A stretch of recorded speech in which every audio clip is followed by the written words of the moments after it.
مازن، يعني كل اللي بيتفرج وبيستهلك يعتبر مدمن؟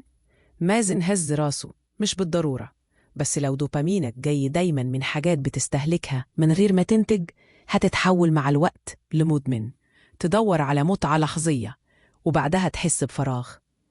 آدم قال بتردد: طب وده ليه علاقة بالشغف؟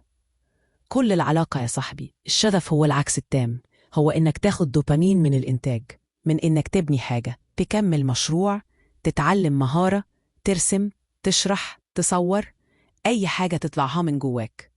آدم بدأ يستوعب وقال: يعني أنا ممكن أكون شغوف بس الدوبامين عندي جاي من الاتجاه الغلط؟ بالظبط. الفرق بين المدمن والشغوف مش في كمية الدوبامين، في مصدره. الاتنين بياخدوا نفس الشعور، بس واحد بيستهلك والتاني بينتج.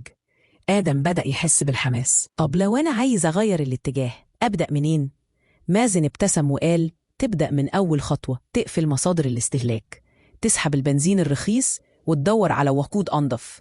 يعني أقفل الموبايل؟ مش بس كده، بس هي البداية.